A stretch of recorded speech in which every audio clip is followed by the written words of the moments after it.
ओम शांति। 18 जून 1977। अव्यक्त बाप दादा, मधुबन। योग की पावरफुल स्टेज कैसे बने। सदा बाप के हर आज्ञा का पालन करने वाले, आज्ञाकारी, वफादार, सदा स्वयं को अभ्यास में बिजी रखने वाले, संपूर्ण ज्ञान और योग की हर विशेषता को जीवन में लाने वाली आत्माओं के प्रति बाप दादा ने ये महावाक्य उच्चारे। रूहानी मिलन बनाने के लिए वरदान भूमि पर आए हो। रूहानी मिलन वाणी से परे स्थिति में स्थित होने से होता है, वह वाणी द्वारा होता है। वाणी से परे स्थिति प्रिय लगती है, वह वाणी में आने की स्थिति प्रिय लगती है। वाणी से परे स्थिति शक्तिशाली है और सर्व की सेवा के निमित्त बनाती, वह वाणी द्वारा सर्व की सेवा करने से स्थिति शक्तिशाली अनुभव होती है। बेहद की सेवा वाणी से परे स्थिति द्वारा होती है, वह वाणी से होती है। अंतिम संपूर्ण स्टेज जिसमें सर्वशक्तियों से संपन्न मास्टर सर्वशक्तिवान, मास्टर नॉलेजफुल की स्थिति प्रैक्टिकल रूप में होती है। ऐसी संपूर्ण स्थिति वाणी से परे की होती है, वह वाणी में आने से होती है। सर्व आत्माओं के प्रति विश्व कल्याणकारी, महादानी, वरदानी, सर्व प्रति सर्व कामनाओं की पूर्ति करने वाली स्टेज वाणी से परे स्थिति की है, वह वाणी में आने की। दोनों के अनुभवी, दोनों स्टेजेस को जानने वाले हो। दोनों में से ज़्यादा समय किस में स्थित हो सकते हो। कौन सी स्थिति सहज अनुभव होती है। ऐसे एवर रेडी हो जो सेकंड में जिस स्थिति में स्थित होने का डायरेक्शन मिले तो उसी समय स्वयं को स्थित कर सको। वह स्थित होने में ही समय निकल जाएगा, क्योंकि जैसे समय संपन्न होने का समीप आ रहा है तो समय के पहले स्वयं में यह विशेषता अनुभव करते हो। अंतिम समय फुल स्टॉप होने से सर्वश्रेष्ठ साधन यही है। जो डायरेक्शन मिले उसी प्रमाण इसी घड़ी उस स्थिति में स्थित हो जाना। इस साधन के प्रैक्टिस को अनुभव में ला रहे हो। प्रैक्टिस है।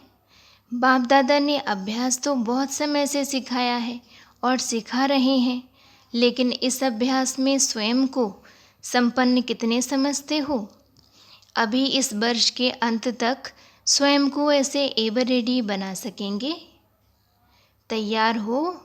बस समय को देखते स्वयं का अभ्यास करने में और ही अलबेले हो गए। नाम रूप का विनाश होगा, इस बात को सोचते हुए पुरुषार्थ में संपन्न होने के बजाय व्यर्थ चिंतन व व्यर्थ संकल्पों की कमजोरी में आराम पसंद हो गए हो। आजकल बच्चों के पुरुषार्थ की रफ्तार देखते हुए बाप दादा मुस्कुराते रहते हैं। सर्व आत्माओं को बार बार संदेश यही देते रहते कि योगी बनो, ज्ञानी बनो, और संदेश देने वाले स्वयं को यह संदेश देते हो। मेजॉरिटी आत्माएं विशेष सब्जेक्ट याद की यात्रा व योगी बनो की स्टेज में कमज़ोर दिखाई दे रही हैं। बार बार एक ही शिकायत बाप दादा के आगे व निमित्त बनी हुई आत्माओं के आगे करते हैं। योग क्यों नहीं लगता व निरंतर योग क्यों नहीं रहता। योग की पावरफुल स्टेज कैसे बने। अनेक बार अनेक प्रकार की युक्तियाँ मिलते हुए भी बार बार यही चिटकियाँ बाप दादा के आगे मिलती। उससे क्या समझा जाए। सर्वशक्तिवान के बच्चे बन शक्तिहीन आत्मा होना। जो स्वयं को भी कंट्रोल ना कर सके वे विश्व के राज्य का कंट्रोल कैसे करेंगे। कारण क्या है। योग तो सीखा, लेकिन योग युक्त रहने की युक्तियों को प्रयोग करना नहीं आता। योग योग करते परंतु प्रयोग में लाने का टेंशन नहीं रखते। वर्तमान समय विशेष एक लहर दिखाई देती है। कोई भी बात सामने आती तो बाप द्वारा मिली हुई सामना करने की शक्ति का स्वयं प्रयोग नहीं करते, लेकिन बाप को सामने कर देते हैं कि आपको साथ ले जाना है, हमें शक्ति दो, मदद देना आपका काम है, आप ना करेंगे तो कौन करेगा, थोड़ी सी आशीर्वाद कर दो, आप तो सागर हो, हमको थोड़ी सी अंजलि दे दो। स्वयं की सामना करने की हिम्मत छोड़ देते हैं और हिम्मतहीन बनने के कारण मदद से भी वंचित रह जाते हैं। ब्राह्मण जीवन का विशेष आधार है हिम्मत। जैसे श्वास नहीं तो जीवन नहीं, वैसे हिम्मत नहीं तो ब्राह्मण नहीं। बाप का भी वायदा है, हिम्मते बच्चे मददे बाप, सिर्फ मददे बाप नहीं है। आजकल की लहर में बाप के ऊपर छोड़ देते हैं और स्वयं अलबेले रह जाते हैं। अब करना क्या है?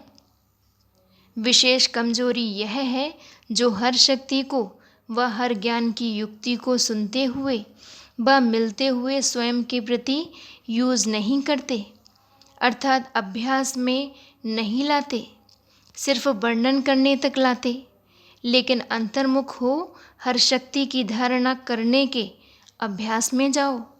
जैसे कोई नई इन्वेंशन करने वाला व्यक्ति दिन रात उसी इन्वेंशन की लगन में खोया हुआ रहता है, वैसे हर शक्ति के अभ्यास में खोए हुए रहना चाहिए। जैसे सहन शक्ति व सामना करने की शक्ति किसको कहा जाता है? सहन शक्ति से प्राप्ति क्या होती है? सहन शक्ति को किस समय यूज़ किया जाता है? सहन शक्ति ना होने के कारण किस प्रकार के विघ्नों के वशीभूत हो जाते हैं? अगर कोई माया का रूप क्रोध के रूप में सामना करने आए तो किस रीति से विजयी बन सकते हो? कौन कौन सी परिस्थितियों के रूप में माया सहन शक्ति के पेपर ले सकती है? 1 in advance, पहले से ही विस्तार से बुद्धि द्वारा सामने लाओ। रियल पेपर हॉल में जाने के पहले स्वयं का मास्टर बन स्वयं का पेपर लो तो रियल इम्तिहान में कभी फेल नहीं होंगे। ऐसे एक एक शक्ति के विस्तार और अभ्यास में जाओ। अभ्यास कम करते हैं, ब्यास सब बन गए हो, लेकिन अभ्यास नहीं करते हो। इसी प्रकार स्वयं को बिजी व्यस्त रखने नहीं आता, इसलिए माया आपको बिजी कर देती है। अगर सदा अभ्यास में बिजी रहो तो व्यर्थ संकल्पों की कंप्लेंट भी समाप्त हो जाए। साथ साथ आपके अभ्यास में रहने का प्रभाव आपके चेहरे से दिखाई दे। क्या दिखाई देगा? अंतर्मुखी सदा हर्षित मुखी दिखाई देंगे, क्योंकि माया का सामना करना समाप्त हो जाएगा। जैसे अनुभवों को बढ़ाते चलने से बार बार एक ही शिकायत करने से छूट जाएंगे। जैसे सर्वशक्तियों के अभ्यास के लिए सुनाया, वैसे ही स्वयं को योगी तू आत्मा कहलाते हो। लेकिन योग की परिभाषा जो औरों को सुनाते हो, उसका स्वयं को अभ्यास है? योग की मुख्य विशेषताएं सहज योग है, कर्मयोग है, राजयोग है और निरंतर योग है, परमात्मा योग है। जो वर्णन करते हो वे सब बातें स्वयं के अभ्यास में लाए हो। सहज योग क्यों कहा जाता है, उसका स्पष्टीकरण अच्छी तरह से जानते हो, व अभ्यास में भी लाया है। अगर सिर्फ नॉलेजफुल हो तो अभ्यास में लाओ, और सर्व विशेषताओं का अभ्यास चाहिए, तब संपूर्ण योगी बन सकेंगे। सहज योग का अभ्यास है और राजयोग का नहीं तो फुल पास नहीं हो सकेंगे। इसलिए हर योग की विशेषता का, हर शक्ति का और हर एक ज्ञान की मुख्य पॉइंट्स का अभ्यास करो। यही कमी होने के कारण मेजॉरिटी कमज़ोर बन जाती है। वैसे अभ्यास की कमी के कारण कमज़ोर आत्मा बन जाते हो।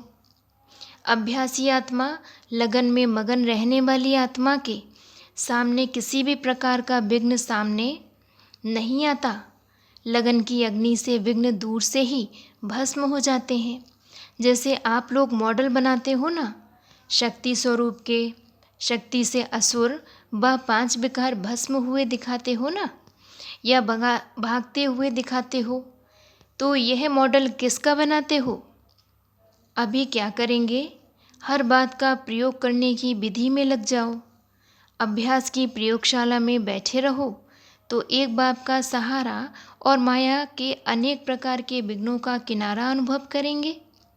अभी ज्ञान के सागर, गुणों के सागर, शक्तियों के सागर में ऊपर ऊपर की लहरों में लहरा रहे हो, इसलिए अल्पकाल की रिफ्रेशमेंट अनुभव करते हो। लेकिन अब सागर के तले में जाओ तो अनेक प्रकार के विचित्र अनुभव कर रत्न प्राप्त कर सकेंगे। स्वयं भी समर्थ बनो। अब यही चिटकियाँ नहीं लिखना। बाप को हंसी आती है। छोटी छोटी बातें और बही बही बातें लिखते हो। विनाशी डॉक्टर का कार्य भी बाप के ऊपर रखते हैं। रचना अपनी, कर्म बंधन अपना बनाया हुआ और तोड़ने की ड्यूटी फिर बाप के ऊपर। बाप की ड्यूटी है युक्ति बताना, बा खुद ही करना। बाप बताने के लिए निमित्त है, बा करने के लिए भी निमित्त है। नटखट हो जाते हैं ना। नटखट बच्चे सब बाप के ऊपर ही छोड़ देते हैं। कहते हैं लौकिक बच्चा कहना नहीं मानता, आप इसको ठीक करो। बाप तो ठीक करने का तरीका सुना रहे हैं, करेंगे तो पाएंगे। बाप को वर्ल्ड सर्वेंट समझते हुए सब बाप के ऊपर छोड़ना चाहते हैं। इसलिए जो डायरेक्शन मिलते हैं उस पर ध्यान देकर प्रैक्टिकल में लाओ तो सब विघ्नों से मुक्त हो जाएंगे। समझा? अच्छा, सदा बाप के हर आज्ञा का पालन करने वाले आज्ञाकारी, एक बाप दूसरा ना कोई, इस पाठ का पालन करने वाले, सदा स्वयं को अभ्यास में बिजी रखने वाले, संपूर्ण ज्ञान और योग की हर विशेषता को जीवन में लाने वाले, ऐसी विशेष आत्माओं को बाप दादा का याद प्यार और नमस्ते। और हम रूहानी बच्चों की बाप दादा को याद प्यार और नमस्ते नमस्ते। विदाई के समय महारथियों की स्पीड सबसे फास्ट अर्थात तीव्र है, लेकिन साथ ब्रेक भी इतनी पावरफुल हो। हर सेकंड में संकल्प द्वारा सारी विश्व तो क्या, तीनों लोकों के चक्र को सामने लाते, तीनों लोकों का चक्र भी लगावें और ऊपर स्टॉप करें तो बुद्धि बिल्कुल बीज रूप स्थिति में सेकंड में स्थित हो जावे। ऐसी प्रैक्टिस हो। अति विस्तार और स्टॉप ब्रेक इतनी पावरफुल हो, स्टॉप करने में टाइम ना लगे।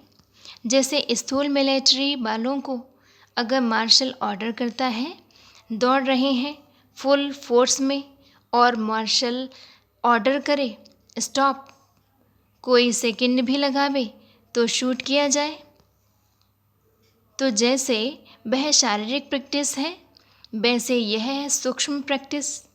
महारथियों के पुरुषार्थ की गति भी तीव्र और ब्रेक भी पावरफुल हो, तब अंत में पास विद ऑनर बनेंगे, क्योंकि उस समय की परिस्थितियां बुद्धि में संकल्प लाने वाली होंगी। उस समय सबों से परे एक संकल्प में स्थित में होने की स्थिति चाहिए। परिस्थितियां खींचेंगी, ऐसे टाइम पर ब्रेक पावरफुल ना होगी तो पास ना हो सकेंगे। इसलिए महारथियों को प्रैक्टिस ऐसी होनी चाहिए जिस समय विस्तार में बिखरी हुई बुद्धि हो, और उसी समय स्टॉप की प्रैक्टिस करें।